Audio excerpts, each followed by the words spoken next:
Hi, I'm Tom Gledhill of Murphy Business.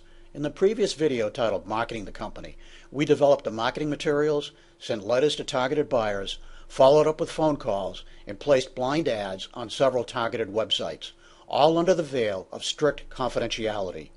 This process should yield a number of buyer responses. In this video, we're going to discuss the process of evaluating buyers by category: individuals, private equity groups, and corporations. Our goal is to receive several letters of intent from which we can negotiate and accept the best offer. Follow along with me as we choose a buyer. When prospective buyers respond to your marketing efforts, have them sign an NDA, and if they're an individual, have them provide personal, financial, and experience information. If the prospective buyer has signed the NDA and provided satisfactory financial and experience information, provide her or him with the confidential memorandum.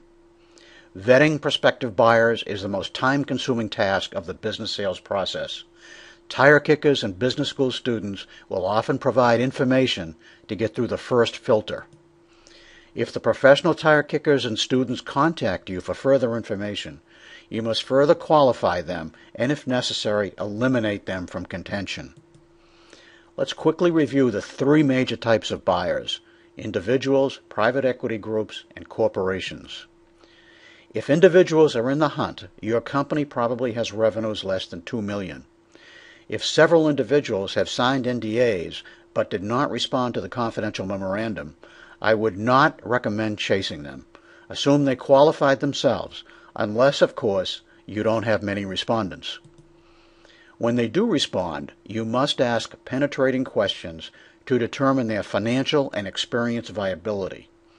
Don't waste your time with individuals that you don't feel are viable buyers, and you must be willing to provide some seller financing to the individual buyer. PEGs are financial buyers interested in their ROI for themselves and their investors. They are usually interested in companies with EBITDAs of at least $1 million. However, they may be interested in companies with an EBITDA less than $1 million if the company qualifies as an add-on to a larger company that the PEG already owns in the same market niche.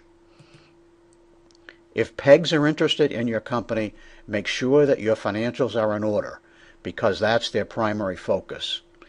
They're also interested in your management team and their retention possibilities. PEGs tend to be very methodical in their approach to the buying process and usually do not have a sense of urgency. Corporations are strategic buyers looking to buy assets of your company that they will help their company in some strategic way. A strategic buyer is your best bet for a premium price for your company.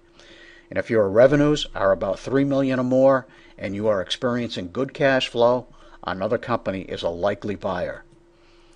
Once a company offer is accepted, they can move through the process very quickly.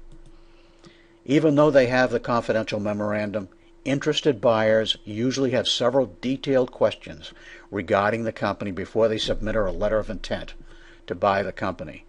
It's okay to give them more detailed information at this point. However, information regarding customer lists and vendor lists and any other information that you deem too important to divulge is usually withheld until due diligence. It would be great to receive 3 to 5 good letters of intent. Of course, that depends on your company, your industry, and the economic climate. The LOIs will all have a good until date and time, and they may all arrive at different times. So you may have to be creative to keep them all active during the subsequent negotiations. This is usually not a huge problem if all your negotiations are moving the sales process forward. The LOIs may all have different prices, terms, and structures.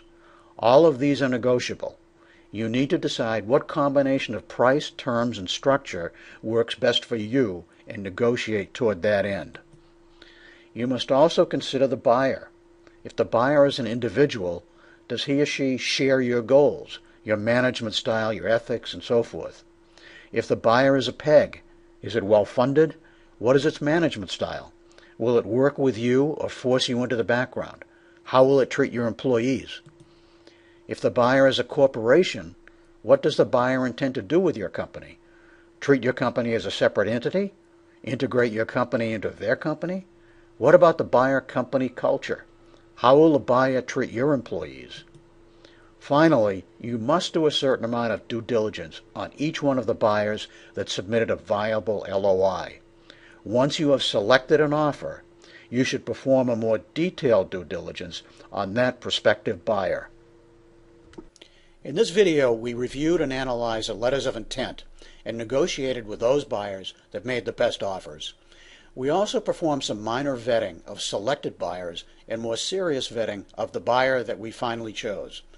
Now it's the buyer's turn to dig in and verify all the information that she's received about your company. In the next video, we'll examine the process of due diligence. I'm Tom Gledhill, and I'll see you at the next video.